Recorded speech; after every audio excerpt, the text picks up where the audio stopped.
बहुत बहुत धन्यवाद सभापति जी, आपने मुझे इस महत्वपूर्ण विधेयक पर बोलने का अवसर दिया। वन्य जीव संरक्षण विधेयक 2021 जो 1972 के अधिनियम में संशोधन करने के लिए माननीय मंत्री जी के द्वारा यहाँ पर प्रस्तुत किया गया है।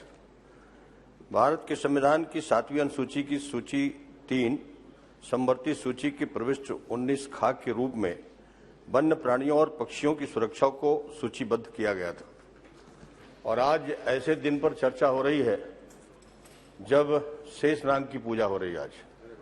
आज नाग पंचमी का त्योहार है और आज वन्य जीवों की सुरक्षा और संरक्षा के लिए आज यहाँ पर एक महत्वपूर्ण विधेयक के माध्यम से चर्चा हो रही है।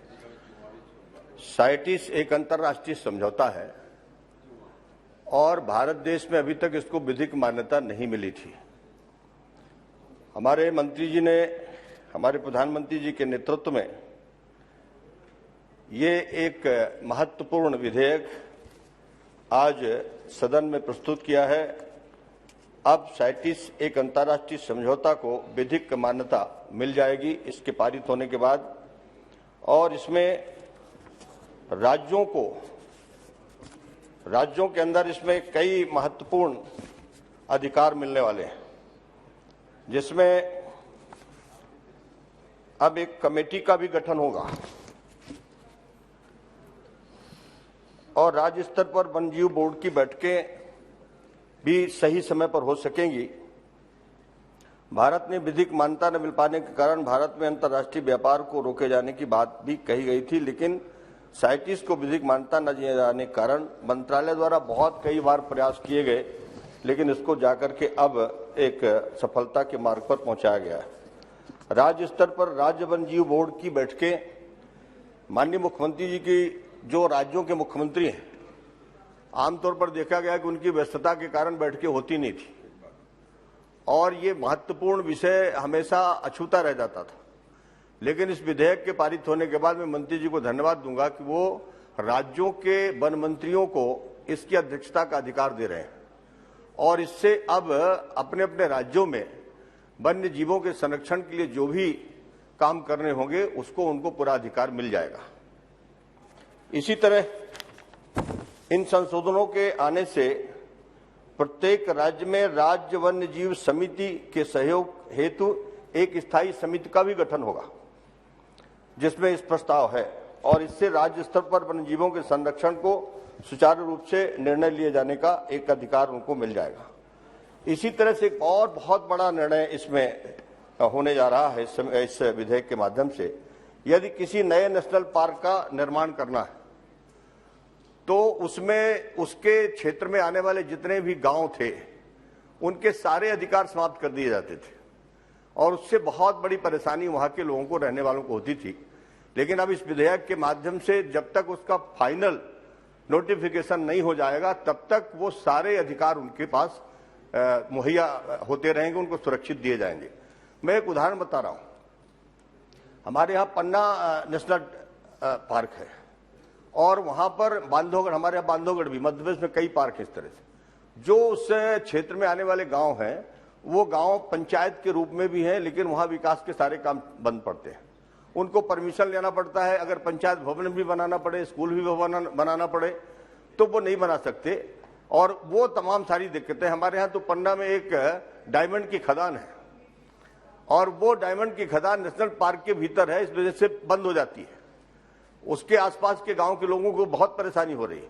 मैं चाहूंगा, माननीय मंत्री का ध्यान मैं इस तरफ आकर्षित करना चाहता हूं कि कुछ चीजें इसमें ऐसी हैं जिसमें राज्यों को जो अधिकार आप दे रहे हैं तो इनको भी इसमें अगर शामिल करेंगे तो मुझे लगता है कि जो कठिनाइयां लोगों को उठानी पड़ रही हैं उससे इनको मदद मिल पाएगी। इस बिल में वन्य जीवों तथा वनस्पतियों की संकटग्रस्त प्रजातियों को अंतर्राष्ट्रीय व्यापार पर केंद्रित कनेक्शन साइट्स को लागू करने का ये इसमें प्रावधान किया गया है।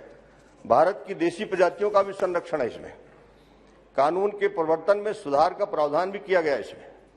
सुरक्षित क्षेत्रों के बेहतर प्रबंधन के लिए भी संशोधन है। यह अधिनियम वन्य जीवों की सुरक्षा और संरक्षण से संबंधित है। इसमें वनस्पति और जीव दोनों शामिल हैं। देखा गया है कि सूची प्रजातियों के अवैध व्यापार और शिकार को प्रतिबंधित भी इस प्रावधान के तहत किया जाएगा। अधिग्रहण किए गए जीवित प्राणियों की बेहतर देखरेख के लिए संशोधन है। इसमें बहुत ऐसी प्रजातियां हैं जो आज भी अब दुर्लभ हो चुकी है। मैं अपने क्षेत्र की बात करता हूं, जैव विविधता पार्क पर मैं माननीय मंत्री जी का ध्यान आकर्षित करना चाहता हूं कि ऐसे ऐसे हमारी पहाड़ियां हैं जिनमें दुर्लभ प्रजातियों के पौधे, जीव जंतु, पक्षियां सब कुछ है, लेकिन वो वनस्पतियां धीरे धीरे वो लुप्त हो रही हैं। अगर उनको संरक्षित किया जाएगा तो निश्चित तौर पर वो प्रजातियां बचेंगी। केंद्र सरकार द्वारा चिन्हित शर्तों के अनुसार स्वामित्व प्रमाण पत्र रखने वाले व्यक्तियों द्वारा जीवित प्राणियों के अंतरण या परिवहन करने के लिए उपबंध स्थापित कर रहा है। ये विधेयक नियामक प्राधिकरण स्थापित करता है और सरकारों को राष्ट्रीय उद्यानों, अभ्यारण्यों, सामुदायिक आगारों और संरक्षित क्षेत्रों की घोषणा करने का अधिकार भी देता है।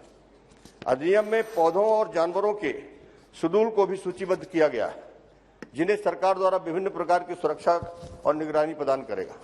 मैं माननीय मंत्री जी का ध्यान, चूंकि ये वन्य संरक्षण का मामला है, वन्य जीवों के, हमारे यहाँ दुनिया का सबसे अनोखा सफेद शेर, सफेद बाघ पहली बार हमारे बिंद की धरती में मिला था और 1951 में वहां के रीवा के राजा ने उसको आखेट के दौरान उनको एक शावक को पकड़ा, उसको संरक्षित किया और फिर उसमें से कई संतानें पैदा हुई।